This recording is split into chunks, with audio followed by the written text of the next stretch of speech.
Buenos días, un gusto estar conversando con ustedes. Un placer para nosotros, David. Bueno, primera mirada de todo esto a modo de introducción, ¿no? Bueno, lo primero es que claramente cambia todo, ¿no? Como cambió en términos políticos, también cambia en términos económicos, porque, digamos, fue muy distinto a cualquiera de las previsiones que hay. Así que bueno, por suerte los economistas tenemos a los politólogos y los meteorólogos que nos hacen dar un poquito más de credibilidad. Muy Le bueno. erran aún más que nosotros, así que bueno. ¿Qué pasó con el dólar? Porque ayer ya había algunas señales con con el dólar cripto, ¿no? Bueno, llegó, vamos a ver qué pasa hoy. El mercado oficial arranca a las 11 de la mañana. Eh, lo primero que podemos esperar es una baja del dólar, porque el mercado llegó muy dolarizado. Entonces lo que podemos esperar es una primer baja, donde ahí la duda va a ser qué intente hacer el gobierno, ¿no? Porque aunque baje, digamos, el gobierno sigue con alguna necesidad de comprar dólares, de recomponer reservas, tanto por metas con el FMI como por vencimientos de deuda. Entonces ahí vamos a ver qué es lo que intenta hacer el gobierno.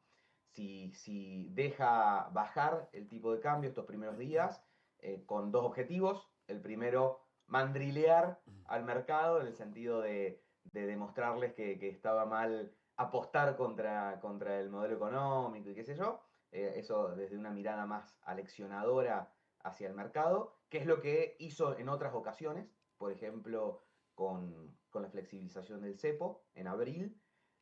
O si, bueno, perdón, y lo segundo que podría incentivar al gobierno a hacer eso es que el martes se define, mañana, el tipo de cambio con el que se paga la emisión de uno de los bonos dollar linked, y el viernes vencen los dólares futuro, ¿no? Entonces, que de alguna manera es lo que tiene que pagar el Tesoro y lo que tiene que pagar el Banco Central con estos dos instrumentos que acabo de mencionar. Entonces, mientras menos sea el tipo de cambio, mayor es la ganancia que de alguna manera, o la diferencia que tiene tanto el Tesoro como el Banco Central. Entonces, por esas dos razones, eventualmente esta primera semana le puede dejar vía libre para que baje todo lo que sea necesario, aunque del otro lado, la verdad es que un dólar ya en 1500 despejaba o amortiguaba algunos de los problemas relativos a competitividad, al flujo negativo de dólares que hay por atesoramiento, por importaciones, por turismo, etcétera. El propio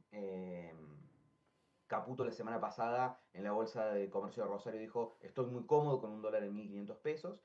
Entonces yo creo que ahí, habiendo ya tenido el nivel, en este nivel de tipo de cambio, que la culpa fue de la oposición y no del gobierno de llevarla a ese nivel, creo que el gobierno va a aprovechar para que de alguna manera se mantenga, no sé si en los 1500, en 1450, en algún nivel de eso, en algunos de esos niveles, y priorizar alguna compra de reservas para tratar de hundir lo más posible el riesgo país. Hay que ver si efectivamente se hace la recompra de bonos como se había anunciado la semana pasada, con el objetivo de que el riesgo país baje lo más rápido posible y permita eventualmente que se pueda refinanciar la deuda, y ahí eso también hacia adelante despejaría muchas de las deudas, tanto cambiarias como de refinanciamiento de deuda. Así que, en resumen, probablemente esta semana lo veamos bajar al tipo de cambio bastante y eventualmente el gobierno sin poner demasiado piso,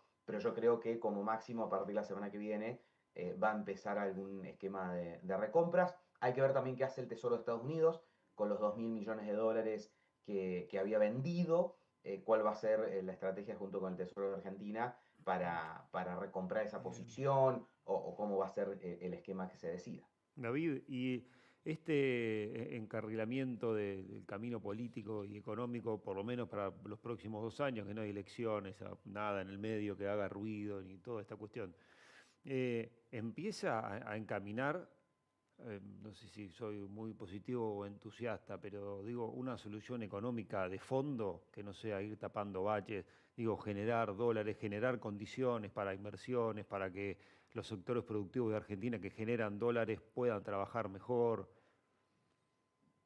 Bien. Bueno, lo primero es que creo que lo habíamos conversado la semana pasada cuando hablamos de los escenarios que podíamos tener hacia adelante. Y lo primero es decíamos, incluso bajo el supuesto de que las elecciones iban a ir mal, que era un poquito el consenso que había, el escenario no era explosivo. No era explosivo porque muchas de las tareas, en términos de estabilización fiscal, monetaria y cambiaria, se habían hecho, ¿no? Entonces, en ese sentido, yo creo que hay que pasar este valle. A ver, Argentina está encaminada, como decís vos, sin que pasen ninguna cosas, pero sin ser demasiado optimista, la realidad simplemente, a mayores niveles de exportación, principalmente motorizados por minería y energía, muchos compromisos de inversión en el marco del RIGI, o sea que está encaminado a un futuro de mayor ingreso de dólares, que es siempre uno de los grandes problemas. Eh, el tema es que venís transitando un desierto de dólares hacia la tierra prometida de un exceso de dólares, ¿no? Por eso vienen siendo necesarios unos puentes para llegar a ese momento, como pueden haber sido los BOPREALES, como puede haber sido el blanqueo, como puede haber sido el FMI, como puede haber sido la ayuda del Tesoro de Estados Unidos, sobre todo en este momento de alta volatilidad cambiaria, porque vas de una situación de desequilibrios que se intentan empezar a acomodar, pero que siguen estando hacia esa tierra prometida. Yo creo que esto allana el camino principalmente por el lado de la posibilidad de reformas de fondo, que era una de las grandes razones del pesimismo en términos de los mercados, en el valor de las acciones que veníamos viendo estas últimas semanas. Che, al final no se va a poder hacer mucho en términos impositivos, no se va a poder hacer mucho en términos laborales.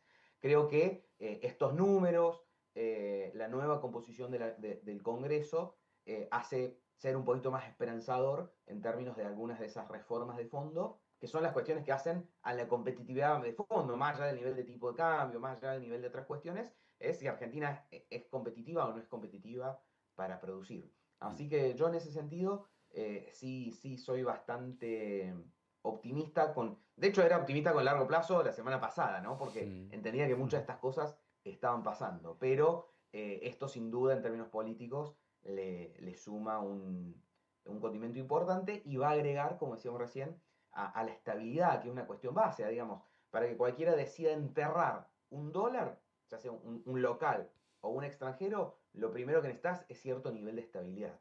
Y eso creo que es el principal condimento de lo que vamos a empezar a ver esta semana versus los 3 meses anteriores, porque eso también es importante.